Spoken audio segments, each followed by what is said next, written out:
Welcome to the Killer Innovation Show, the longest continuously produced podcast in history. Each week, Phil McKinney brings you the insights and strategies to amplify your creativity and innovation skills. Here's your host, Phil McKinney. Hello, how are you doing? It is great to be back in Colorado and at 5,000 feet elevation. Why? No humidity. It is hot this summer.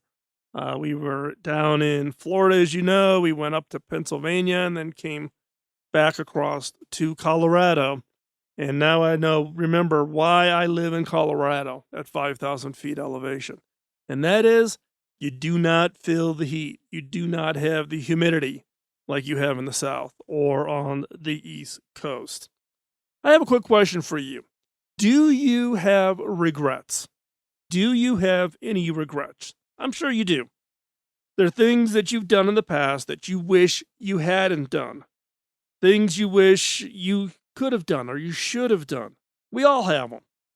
Now, this is today's topic, but specifically about innovation. Innovation regrets. Innovation regrets. Things that you've learned, things that you wish you would have done, could have done, should have done, wish you had done, whatever. That's what we're going to talk about in today's show. Now, before we jump in, I have a few favors to ask. One is to like today's show so your friends and coworkers and your network sees that you're listening to the show. Would love and appreciate that. The other is follow us on social media, Facebook, LinkedIn, Instagram. If you want to follow on LinkedIn, just go ahead and give me a connection request, or you can just do a straight follow. But if you want to get connected, just let me know that you are a listener of the show. When you send the request, tell me that you are a listener of the show, and I will accept the connection request. Otherwise, I tend to reject them because I literally get 100, 125 a week. So let me know you're a listener, and I will accept it. And again, share it. Share it on your social media. Share on today's link for today's show. Would greatly appreciate it. So let's go ahead and let's jump into today's episode on innovation regrets. This episode is sponsored by Zoom. With Zoom, you can streamline your communication, collaboration, and creativity all in one place. Zoom is the market-leading platform that provides video meetings, voice, webinars, and chat across desktops, phones, tablets, and conference room systems. To learn more about Zoom and sign up for your free account, visit killerinnovations.com/Zoom.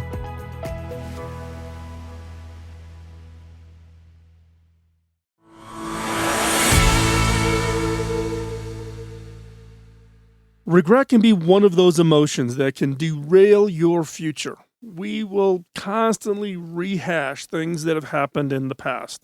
And we're not always asking ourselves, what if I'd done something different? If only I had done something different. Or why didn't I do that? Or why didn't I make that decision at that critical point? And then the worst of them all is, I just wish I had done something, done X, done this thing, rather than not do it. And look, we all have regrets. When it comes to innovation, missed opportunities can lead to dwelling upon regrets. Innovation and being in the innovation game, being an innovator as you will deal and are dealing with regrets even today. Those regrets can be anything from you see someone else launch an idea you had. You wrote it down in a notebook and you got all excited about it, but they launched it. Yours is still in your notebook. Or if you're inside of an organization, a competitor releases a new product or service that you were working on, but they launched it first. They got it out the door. I'm going to share with you 3 of my innovation regrets. These are ones that I tend to spend way too much time dwelling on. Asking myself those what if questions, if only questions, and why didn't I questions.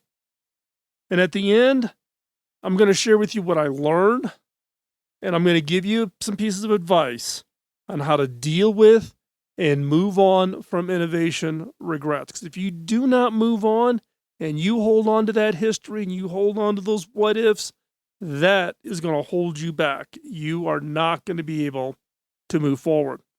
So let me go through regret number one. And this is the early days of computer viruses. This was when I was director of product development for a company called ThumbScan out of Naperville area, a suburb of Chicago. This was a fingerprint biometric device. I actually started working with them as a contractor. I've talked about it on the show before. I was in Silicon Valley at the time and then moved back to Chicago to become part of the management team when it was funded by Frontenac Venture Capital out of Chicago. Now, we'd gotten a lot of attention for this product. It was a fingerprint biometric device under $1,000 that used a 186 processor. It used some very clever optics to capture the fingerprint. And this was really the first biometric fingerprint reader device that was under $1,000 that you could attach to a PC. Attached to other devices also, but PCs was one of those markets. At that time, there was the very, very early releases of computer viruses running on PCs. And there was a professor out of the University of Cincinnati who had done his PhD thesis on it. He had reached out to me. We were talking about PC security, etc. His thesis started to get some traction, getting some press, and he just happened to mention my name to a reporter out of the Chicago Tribune about myself and my background and my expertise and the work that I was doing in the early days of computer security and protecting PC devices. Well, that turned into an appearance on TV shows and being on radio shows around the country, and New York Times and the Washington Post, Wall Street Journal, Chicago Tribune, The Guardian, all had articles about my work that I was doing in computer viruses. Now, I had sat down and thought about, if these viruses really start to take off. And keep in mind, this was in the very early days. There were very, very few viruses. I had captured some and had set up an air gap system and was playing around with them and had a chance to actually tear some of them apart and understand what they were trying to do, and also talk to people who were writing viruses. And at that time, it was primarily the digital version of pranks. It was, two geeks, two hackers kind of playing jokes on each other. So I sat down with a notebook and I wrote out a bunch of ideas for how to products and services and those kinds of things around PC security and specifically viruses. Now, remember, this was 87, late 86, early 1987. So very, very early days. PC didn't get introduced until effectively, 1982, 1983 is when the PC industry really came into fruition. Now, here's the problem. I wrote down all these ideas in a notebook. Many of the products that you see out there today were ones that I thought about in the notebook, but I became biased. ThumbScan sales were not doing all that great. People were not buying fingerprint biometric devices to secure their PC, so only authorized people had access to the PC. Remember, at that time, there was no Windows, so all you had was MS-DOS. There was no login prompt. There was no security. Anybody could sit down at anybody's PC and sit down and start using it.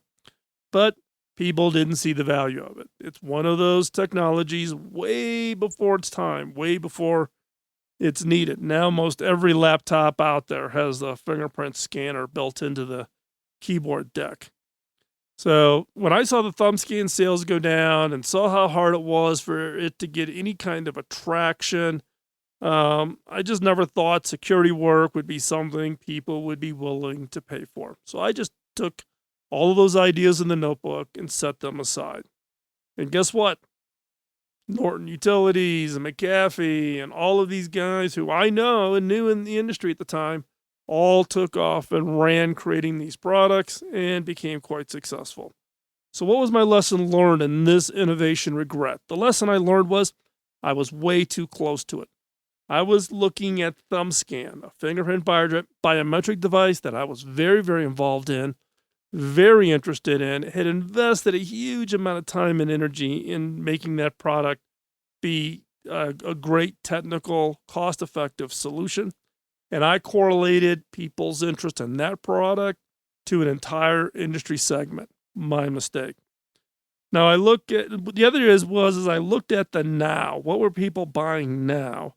And I didn't think about what could be, what could happen if viruses became a major issue, if other people, the bad people, had figured out new ways of breaking into your PC. What could they learn from it? What would they do with that information? I didn't think about that. I was just looking at the now, and I correlated to saying there's no market. I've got all these ideas. I got other things to work on. I'm just not going to commit the time. My other big mistake is I didn't re-look at it. I didn't look at it as others, as I saw McAfee and others launch their antivirus software.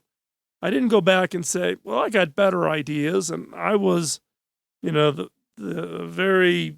very well known in the computer virus industry in the 80s, and I walked away from it. I had an opportunity to leverage my reputation, all the press I was getting, all the free PR that was happening around it. I didn't go back and look at it. Why? Because I didn't want to be the second person out. I didn't want to be the third person out with an idea. And that was another big mistake, a regret. And why was that? Because look, first people out never really typically create the best product. Google is not the first, search engine, as an example.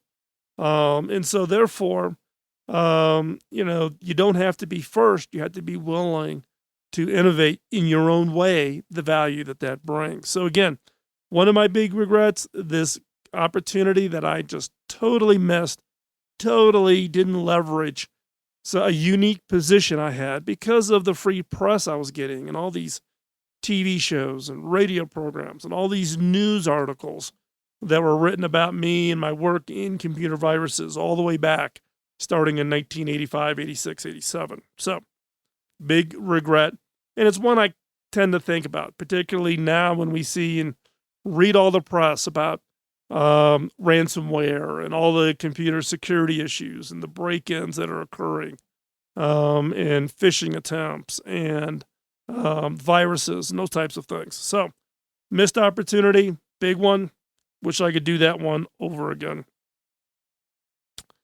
The next innovation regret I have is it was a project that I refer to as 6 degrees. So this was the whole concept between 6 degrees of separation.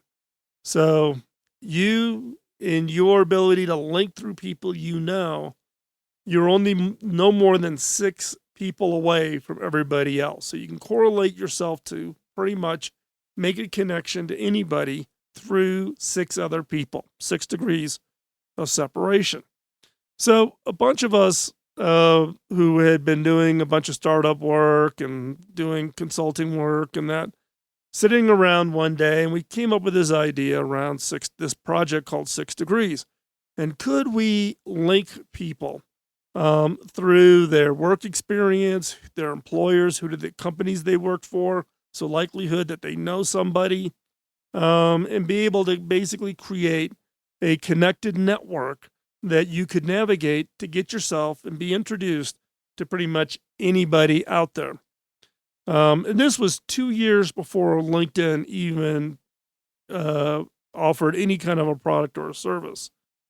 And we were thinking about it. We actually laid it all out, thought it was a pretty cool idea. What happened?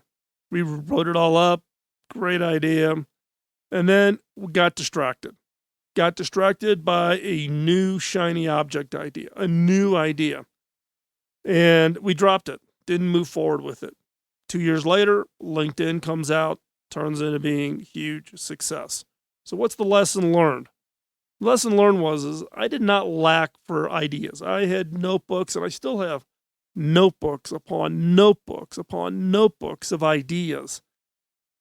What I did not have at that time, I had not built a ranking process. So that if I get a new idea, rank it against the list of my current projects And does it bubble to the top or not? That allows me to stay focused. I didn't have that. So I got this great new shiny idea. And this is a common trap.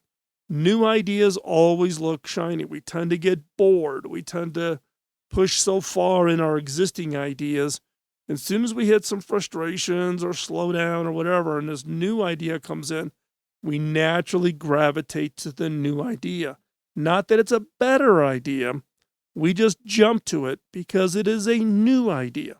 And that is where this got derailed. It got derailed on this idea around, it's a new idea. It's a new shiny. It's exciting. It's got all this opportunity and all this potential. Let's jump on this one instead. And so therefore, the next idea became the most important. That new idea became the number one idea. And then the new idea became the number one idea.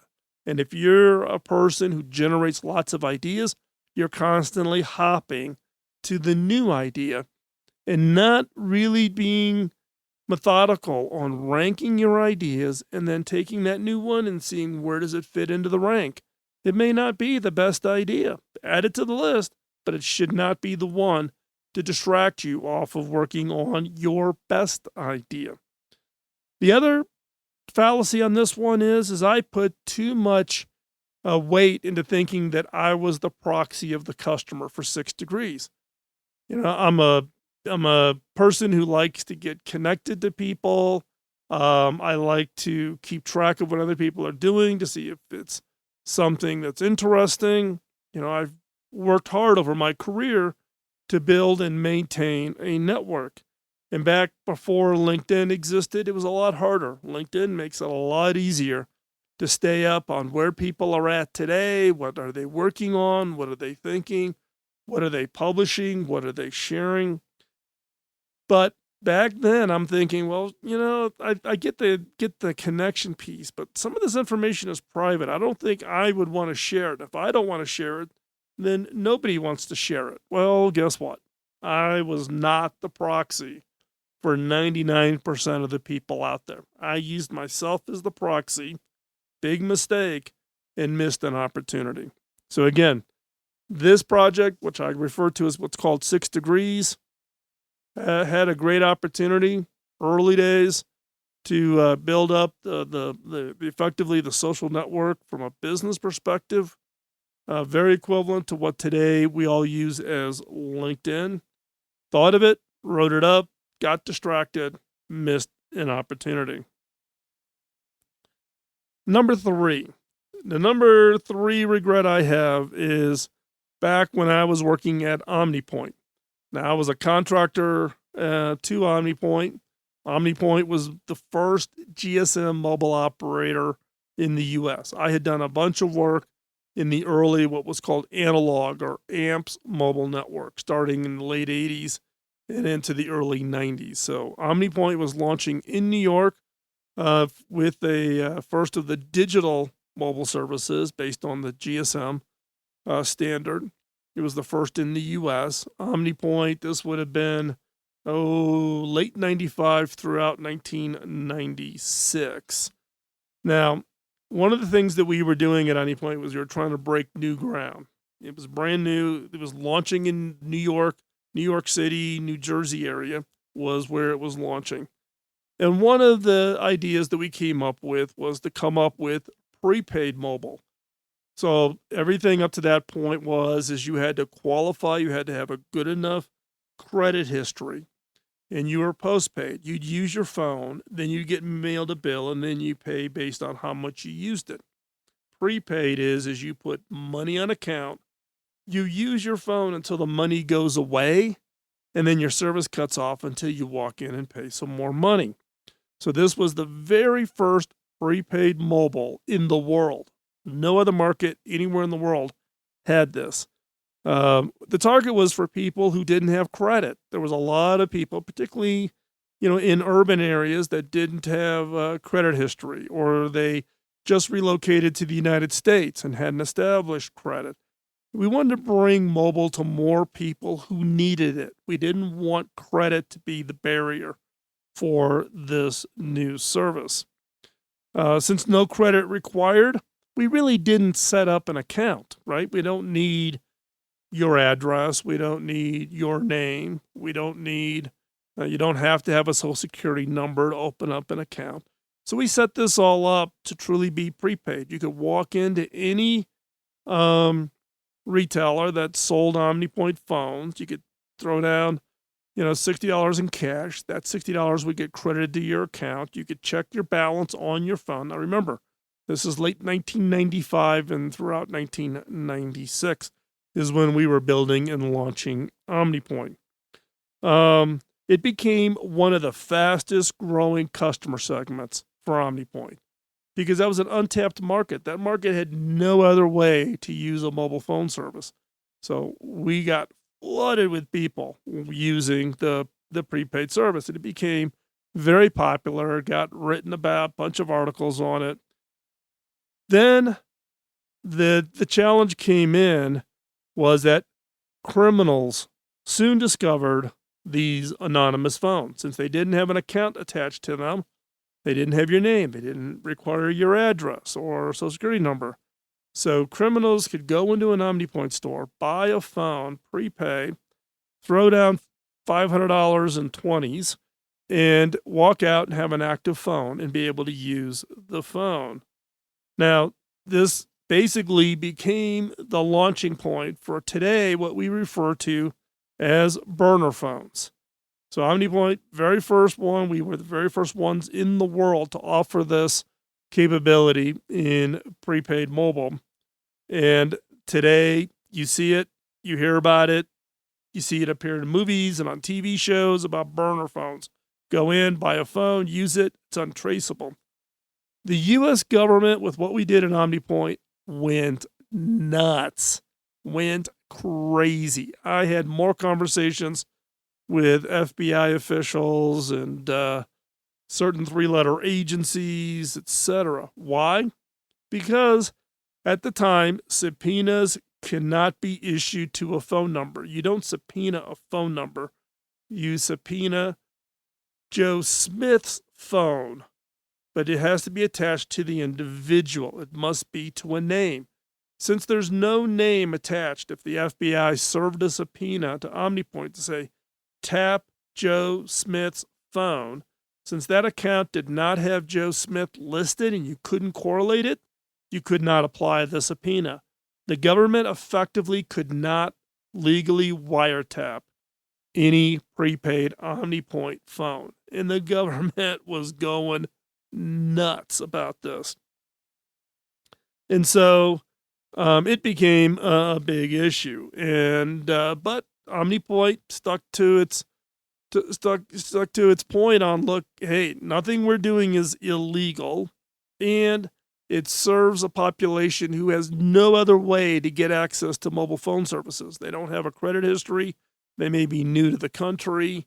They live in a cash economy, whatever it might be, and those people deserve phone services. We had a significant unintended consequences.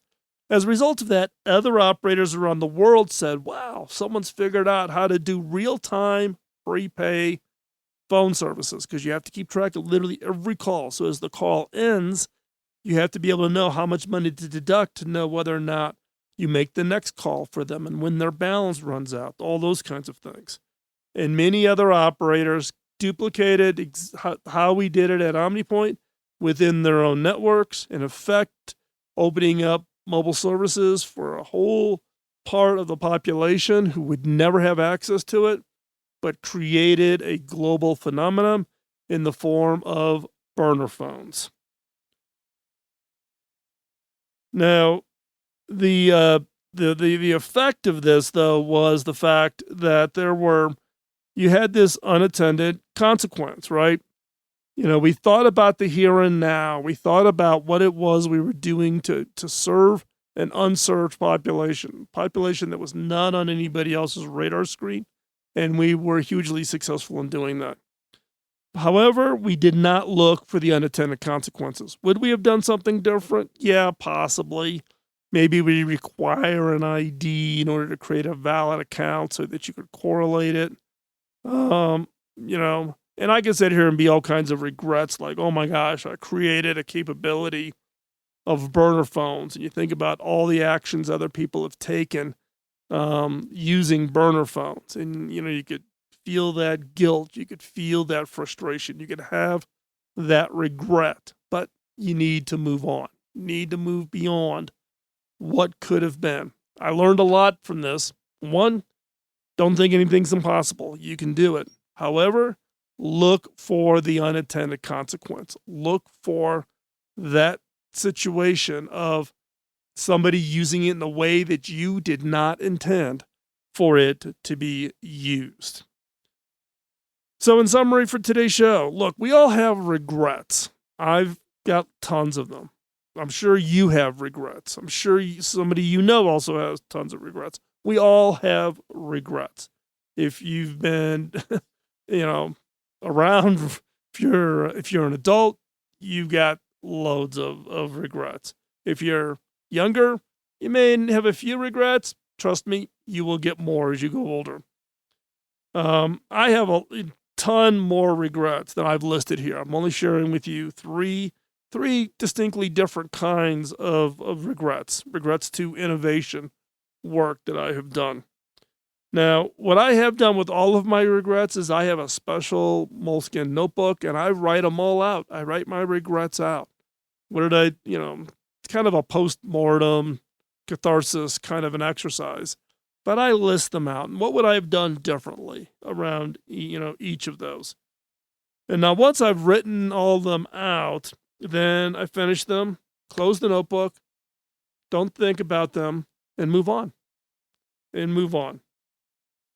To move forward, you have to let go of the past. You have to not dwell on them.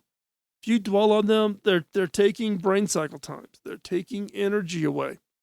You have to write them down, acknowledge them, document them. When you've done that, close your notebook, put the notebook on the shelf, and move on. Move on. Like I said, to move forward, you have to let go of the past.